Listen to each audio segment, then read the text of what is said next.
Welcome back to Movin' Right Along, a Fraggle Rock podcast brought to you by toughpigs.com. It's the podcast where we watch A Muppet Family Christmas 2 minutes at a time and talk about it a lot. I'm your host, Anthony Strand. I'm your other host, Ryan Rowe.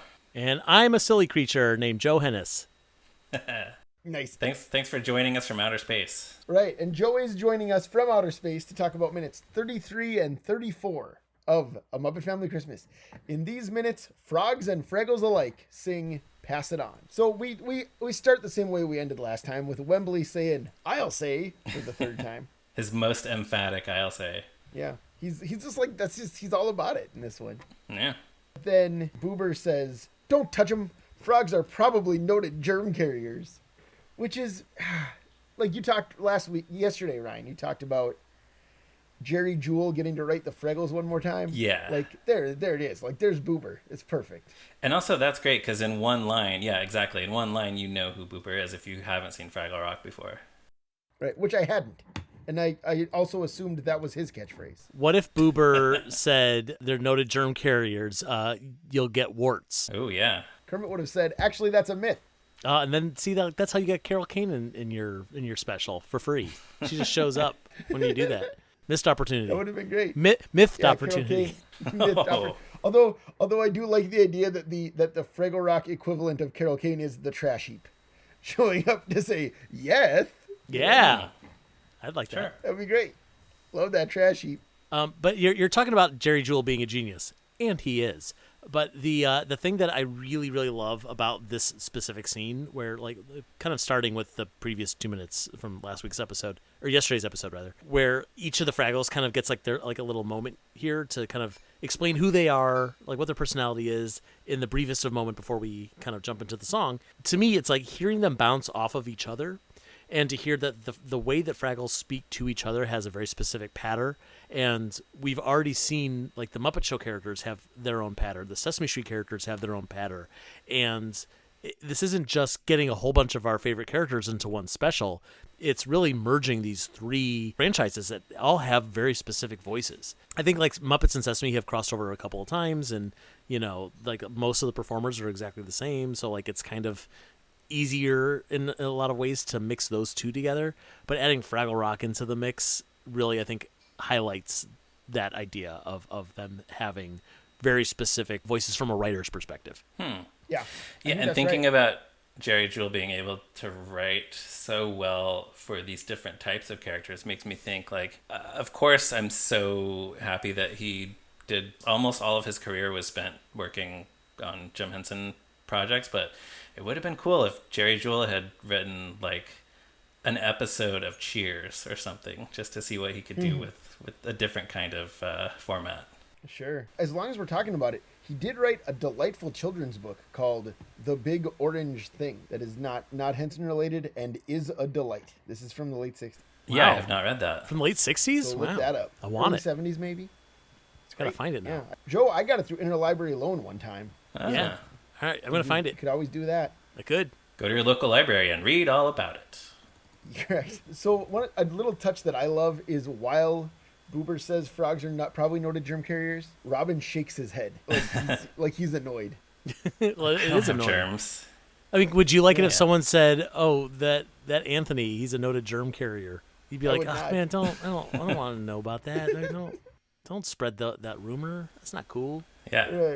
Right. But so while Robin is shaking his head, Kermit says, actually, we came down here to wish you all a Merry Christmas. The Fraggles don't know what that is. And Moki, but what I love, this talk about all the characters getting to show their personality. Moki giggles and says, oh, that's nice. She's just like so delighted. Before that, Robin says, oh, you don't have Christmas? Like, he's really making some assumptions here. He has no idea. You know, what if the Fraggles are a different religion than he is? What if they just don't celebrate Christmas? That's exactly how I always read that line, because, like, I didn't grow up with Christmas. Like, I grew up with Hanukkah. And the assumption of people, like, saying Merry Christmas and then being kind of like surprised of, like, oh, you don't? Everyone does. Right. Why are you the outlier? Exactly. It's just making so many assumptions. Yeah. Right. But then Robin tells them what it is. That's when you gather together with the people you love and wish each other peace on earth. Red then says, oh, we have a time like that. Moki says they're celebrating it right now. So, speaking of Fraggle Rock continuity, as we were earlier, do we think this is the Festival of the Bells, or is it some other mysterious Christmas-related holiday, Christmas-esque holiday? It's got to be, because they make it clear in the Festival of the Bells that it's happening at the same time as Doc's Christmas. Right. And so, like, we know it's the winter solstice, for, like, this part of Holiday the world. It's when it gets cold. Yeah, exactly. And the Fraggles here are all wearing their adorable winter wear, just like the other Muppets are. So. Yes, and as they do in that episode, also in Bells of Fraggle Rock, they also wear their adorable winter gear in that, and they get frozen for a while, and they all look adorable even while frozen. Yeah. More existential dread as Gobo discovers that all of his friends are frozen solid, possibly forever, because he didn't believe in the holiday tradition. What a great show. But speaking of which, so yeah, Robin does say that it's a time when you get together and wish each other peace on earth, which is accurate, but that is, of course, that's the secular version of Christmas. He leaves out the part where there was a guy named Jesus and he was born and he was a baby, and that's why it's called Christmas. But they covered that on Elmo's World later. They will cover it on Elmo's World, and they covered it in the John Denver Christmas Together. Yes, exactly. Yeah. So it Yeah. makes me think of when our friends Danny Horn and Kynan Barker wrote a My Week with the John Denver and the Muppets Christmas Special series of articles. And I think it was Danny who talked about, in that special, how there's this balance happening between John Denver, who wants to present the Christian version of Christmas, and Jim Henson, who wants to present like the hippie, just spiritual version of Christmas. So I guess that's more what we're getting here with Robin's explanation to the Fraggles. Well, and again, speaking as someone who did not celebrate Christmas for most of my life, and then now I love Christmas because I love the Christmas season. And to me, Christmas has nothing to do with this guy who lived 2,000 years ago. It's all about, as Robin said, getting together with people that you love and wishing each other peace on earth. Like that is Christmas to me. Sure. And I really, it's just and a I nice love that. time of year. Yeah. And like, I totally agree with Robin. Like when Robin's like, you don't have Christmas, and you kind of do that, like, what? And then he gives his explanation. You're like, oh no, we do have that. And it's great. Yeah. Right. And so then they talk about another tradition, giving presents, because Moki is giving Boober this nice yellow pebble. But, gang, that's an orange pebble, right? It's not just me. Well, it's probably yellow, but again, like as we said yesterday, like everything in Fraggle Rock is kind of under these blue and purple lights. So it does kind of darken the color. The scene, maybe this version of the special that we're watching, maybe it looks a little more orange. I don't know. Right. Maybe Moki is colorblind. Maybe they got to turn off that black light, right? Yeah. Hippies. And then we learn that they've been passing this rock around for years. Like, that Fraggle Pebble's been a gift 37 times. 37 times? Yes, and of course it'll be 39 by the end of this special. Spoiler, but like, isn't this more like, it's so accurate to how I sometimes see gift giving during the holidays, where it's like, okay, if you have to buy gifts for 10 people and you spend $10 on each one, but each of those 10 people are going to get you a $10 gift, aren't you basically just like trading the same $10 bill over and over and over again with all those people? Sometimes you wish you could just like, okay, well we'll just agree that we don't get each other anything and we both save the money, right? So we don't end up with something that we don't really need. It's something actually I talked to our good friend Julia, who writes for Tough Pigs, about where she is, many of you know, is a poet, and these poets, she and her friends, they all publish these like small zines of poetry, and they feel obligated to buy their friends zines so that they will buy their zine when they're ready to publish one. So again, it's just trading that same $10 bill over and over and over again. Yeah. But with the Fraggles, it seems like there's no social pressure here. Like they've mastered the art of guilt-free regifting. Like they all know, because when you receive something and then you regift it to somebody else, you don't want them to know that you're regifting it. You want them to think that you got it, especially for them. But the Fraggles don't care. They're just like, oh yeah, I gave you that pebble 3 years ago. Thanks for giving it back to me. Well, you say that they've mastered this art, but that's only because they had to go through the ordeal of the Fraggle Rock episode, The Perfect Brew Rolly, where one of the characters refused to give up the pebble. I think it's Boober. Is it Boober? You know, so it's like, yeah, they know what you're supposed to do, but like, they're still kind of they're working out the kinks. Right. You know? That's true. Right. Speaking of that episode, they launch into a song from it right now. They sing "Pass It On" here, which, like most songs on Fraggle Rock, melody by Philip Balsham, lyrics by Dennis Lee, and also like most Fraggle Rock songs, is great. It rules. It is super catchy. It's the best. It's the best. Christmas classic.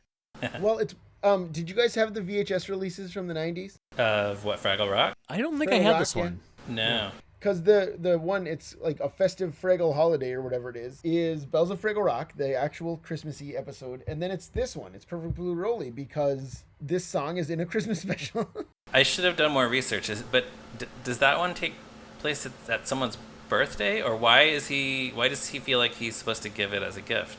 Well, Wembley gave it to him, and then it's like, you got to pass it on. It's gifts are supposed to be shared. Yeah. Yeah. All right. So they had not yet firmly established the tradition of regifting. Right. And they've been passing them around ever since.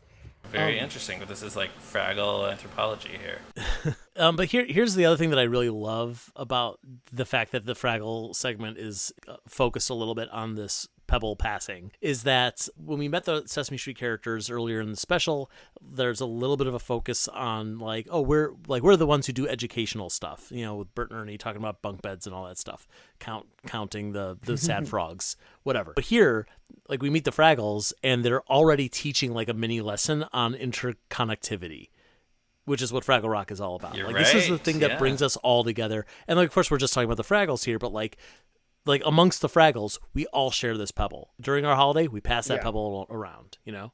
Yeah. Oh, well, and then spoiler, they give it to Robin after the song is over. So like, it's not even just among the Fraggles. That's right. Yeah, that's a good point.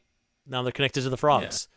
The pact is sealed. Nice. Right. Yeah, that's what Fraggle Rock is all about. Everybody is connected even outside their own immediate culture. Right. Well, and one of the things I was going to say about this song is that this is the first of, I think, 3 times in the special where a new song, a song from a Muppet production, is treated with the same reverence as any classic Christmas carol. Oh, yeah. Like, we're going to see a couple more later on in the carol sing. But here, too, it's just like, so far, everything's been, you know, Jingle Bells, Jingle Bell Rock, and... Yeah, Christmas song. Chestnuts roasting on an open fire. Yeah, and now it's just like... Pass it on. Here's another classic. Here's another very hit. good song. I love it. It deserves to be up there with Jingle Bell Rock. Yeah, for sure. Well, definitely Jingle Bell Rock.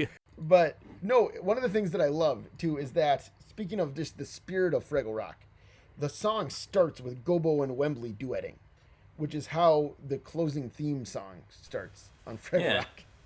You know what I mean? They're just trading off riffs just like they do in the closing theme, and they're just having fun. I love it. I love Wembley's little like inserting the like la la la like that. That's he's like off the beat doing the la thing from Gobo. Yeah, it's great. And he's also bouncing around like a maniac. Yeah, my little buddy Wembley. Of course, eventually he does his after between the pass-it-ons. Yeah, so I guess we've talked about Steve Whitmire on this podcast before. He's in Muppet movies. I think Wembley's his greatest role ever. I think Steve Whitmire as Wembley is like top 5 Muppet performances of all time. I think he's the greatest. We've talked about how great he is as Sprocket, but I guess Wembley, there's a little bit more to Wembley's character. So, yeah, that's he's probably a character right. who could so easily have been obnoxious. You know, because like his whole shtick is that he can never decide what to do and that he like is wishy-washy. Yeah. And somehow that becomes the most endearing element of the entire series for me. Mm-hmm. And it's like that it's a miracle that that's what happened. I've often talked about how, like, of all the puppeteers we've ever seen, you know, in Muppet Productions especially, you know, it's like they're all amazingly talented, but there's a few of them that really stand out as being like these world-class puppet manipulators that can bring these characters to life like no one else can. And I always put Steve Whitmire on that list. I think he's just brilliant at taking a piece of cloth and bringing it to life. And I don't know if I necessarily would have noticed that Steve is one of those puppeteers who's like above and beyond the rest if it weren't for Wembley. Because Wembley is like between the way the puppet moves, the energy that he has, the way that he speaks and sings, the way the puppet is built. You know, he's got that mouth that doesn't really have a crease in the back. so it gives him like a different kind of movement. The way his eyes move around in circles, it's just like I wouldn't know what to do with that if you handed it to me. But Steve somehow made it into this thing that like it's real. That's a real creature that he created. And he does that thing where Wembley's nose like bends up, like the whole top half of his head can sort of contort and bend in half. And he kind of did that with Kermit too later. Like you'd see Kermit doing that very similar move. Yeah. Speaking of which, I wrote that Mo Frackle article, and I was watching those Family Feud eps, and Kermit keeps covering his eyes because he's embarrassed, like Wembley. On Family Feud. But like that's what I mean is like there's so many little ticks like that to Wembley, and it all feels natural. And not to disregard Karen Prell or Kathy Mullen or Dave Goles or Jerry Nelson, who are all Red is doing some really good dance moves here. I do appreciate what Karen Prell is doing with Red in this scene too. Right. Well, and then when we get into the verse of the song, it's Red and then Moki, which is nice because Karen and Kathy don't really have much to do in this. Otherwise, they don't have other characters. So it's nice that they get a little spotlight in this. Karen gets another character later on. We'll see. That's true. Yeah. That's true. Right. Yeah. Yeah. Get ready, everybody. I'm not sure why you're saying it that way. Because it's exciting. It's an exciting character. Yeah. I don't mean for it to sound like I'm like, oh yeah, it's gonna be a sexy fun time. I don't mean that. I just mean like, oh yeah, it's a new Muppet. It's a Muppet you've never seen before. That is exciting, and that is a great tease. Now people have to keep listening to every episode. We'll see who it is at the end. But anyways, before we don't quite get to the end of the song here, but Kermit and Robin join in before it ends. But before Kermit and Robin join in, a bunch more Fraggles come around the corner. So great! It just they hear the music and they're like, oh, a song is happening. We have to join in. Large Marvin is leading the charge. Large Marvin. But here, the thing about Large Marvin, like we love to see another familiar character, another named character. It's not like Marlon Fraggle is there too, whatever. Like it's Large Marvin comes in. Great if Marlon was there, Feeny was there. Yeah, I would love it. They're not. But so Large Marvin comes in. He is leading this army of Fraggles towards this song, and I never really noticed until we watched these minutes how long the camera really lingers on Large Marvin. It isn't just like, oh, look, it's a whole bunch of Fraggles. It's like, here comes Large Marvin. And there's other Fraggles in the background. But Large Marvin is going to join. Get ready. He's the star, yeah. He is. Yeah, Large Marvin it's what you've been waiting for. People folks. are like, thank God, Large Marvin is showing up in my favorite Muppet Christmas special. Why did it take 34 minutes for this to happen? Yeah, and then like enough time to like allow the audience to applaud and for the applause to die down. Yeah, they just they knew what they were doing. They love the guy, and so do I. You love to see him, that Large Marvin. I do love to see him. I love to see. That's kind of like we'll get to talk a little bit more about Fraggles next day tomorrow. We'll get to talk a little bit more about Fraggles tomorrow. But Joe, this is your last one with us. I'm so sad. A couple of questions before we go. We like to ask all our guests, what's your history with this one? Do you remember the first time you saw it? Did you grow up watching it? Yeah, I knew you were going to ask me that question, and I've been trying to think of when I was introduced to this movie. I have no memory at all. I don't know if my parents showed it to me when I was young. I don't know if... I'm pretty sure that I saw it before it started showing up in, because it was a part of that Muppet Time thing on Nickelodeon. Mm-hmm. Yeah. Yep. Muppet Matinee. Yeah. I feel like I had seen it before that, but I really couldn't tell you. This was not one that we owned. So I didn't really see it in full as like a person old enough to like remember all this stuff until... I don't know, maybe high school or college. So yeah, it's really hard to remember. I'm so sorry I don't have a more interesting answer. I will say that's fine. I mean, it's the best, one of the best things that the Muppets ever made, and it's 100% in our rotation every Christmas for years and years. We got our hands on an unedited version of it, I don't know, 15 years ago maybe, and it was always really special for us to be able to watch, like, like the cut songs that aren't on the VHS version, or the 2 seconds of Fozzie hanging the stocking, and that those little bits that like it felt like an extra special little Christmas gift to not just watch this amazing Muppet special, but to be able to see these little bits that maybe it's just for us for now. And now, of course, it's out there in the public. It's on YouTube. And, yeah, exactly. Everyone can see it, which they should be able to see it. I don't mean to hoard this stuff, but it did always feel a little bit of Christmas magic specialness. Oh, sure. Yeah. Well, that's great. Well, I think that is the perfect note to end on. Joe, it's been wonderful having you with us for the last 5 episodes. Ryan and I will be back tomorrow with a new guest. Different guest, yeah.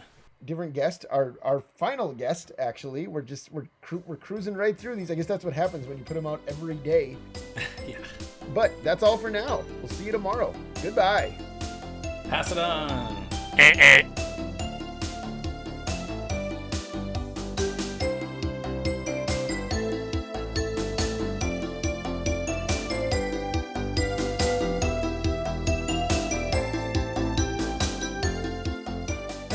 And welcome back to Moving Right Along. Taking that again. Hello, everyone. All right.